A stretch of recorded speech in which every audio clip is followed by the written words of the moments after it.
السلام علیکم حضور. اب میرے اسکول میں میری ایک سکھ فرینڈ ہے, تو میرے اسکول میں میری ایک سکھ فرینڈ ہے. اچھا. تو مجھ سے پوچھ رہی تھی کہ آپ کی جماعت میں کوئی مرتد کیسے ہو سکتا ہے, لائک جماعت میں کوئی مرتد کیسے ہوتا ہے, لائک مرتد لائک جماعت سے نکالتے کیسے, مرتد کیسے ہوتا ہے؟ جماعت سے نکالا جائے تو مرتد نہیں ہوتا, اس کو تو اخراج کیا جاتا ہے. اخراج میرا مطلب بتاتا ہوں نا, پھر تم گھبراؤ نا, میں تمہیں بات بتانے لگوں. ابھی مرتد وہ ہوتا ہے جو خود جماعت کو چھوڑے, ٹھیک ہے. مرتد وہ ہوتا ہے جو جماعت کو چھوڑے. ارتداد کا مطلب یہ ہوتا ہے چھوڑنا, رد کر دینا, ٹھیک ہے.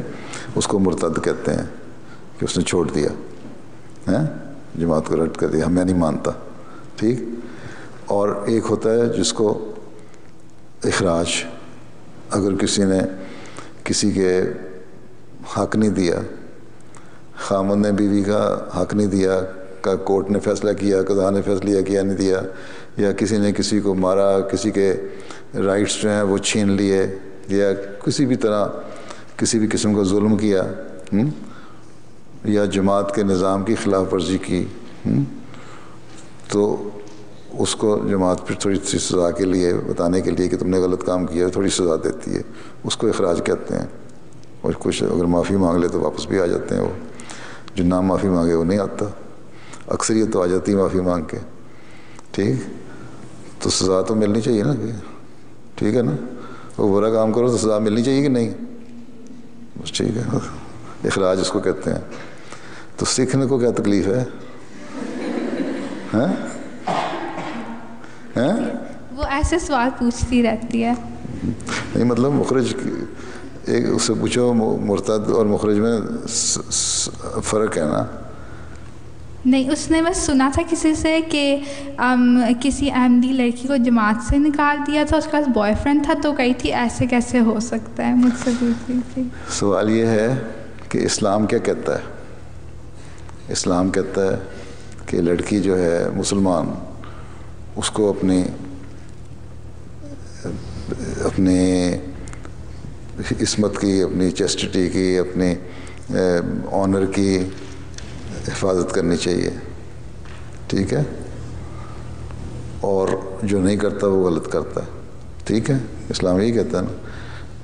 تو جو جس کے بارے میں پتہ لگ جائے کہ اسلامی تعلیم پہ عمل نہیں کر رہی, ٹھیک ہے, تو پھر ہم کہتے ہیں اچھا تم اسلامی تعلیم پہ عمل نہیں کر رہی تو پھر ہمارا تمہارے سے تعلق کوئی نہیں, ٹھیک ہے. ہم نے اس کو ڈنڈا نہیں مارا, کسی کا سر نہیں پھاڑا, کسی کو کچھ نہیں کہا. ہم یہی کہتے ہیں بس ٹھیک ہے تمہارا تعلق نہیں, ہم جو تمہارا جماعت میں نام ہے اس میں شامل نہیں کرتے, ہم تمہارے سے چندہ نہیں لیں گے, ہم تمہارے سے کوئی خدمت نہیں لیں گے, ٹھیک ہے. پھر تم ہمارے جب اثر ہی کوئی نہیں ہونا تو پھر ہمارے بیچ میں بیٹھنے کی ضرورت کیا ہے. پھر جن کے سکہ پہ, جن کے انفلوئنس میں تم زیادہ, پھر ان کے ساتھ ہی بیٹھو, غلط باتیں کرنی ہے تو, ٹھیک ہے.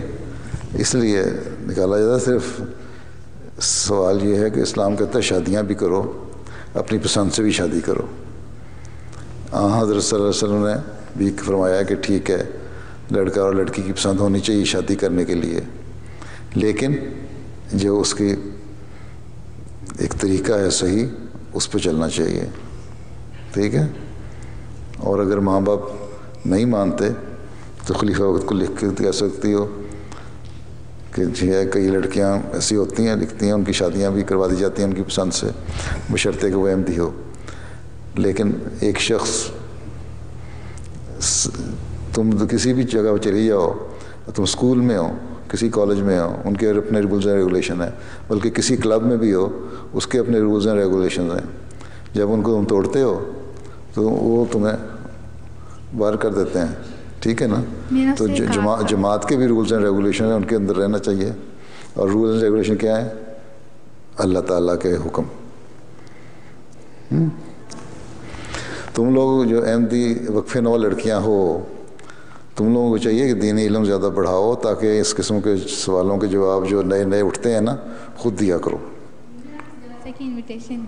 میں نے اسے جلسے کی انویٹیشن دی تھی. کیا ہے؟ میں نے اسے جلسے کی انویٹیشن دی تھی. پھر آئی تھی؟ اب نہیں, اس نے آنا تھا لیکن اس کے ماں باپ نے منع کر دیا. چلو اچھا ہوا.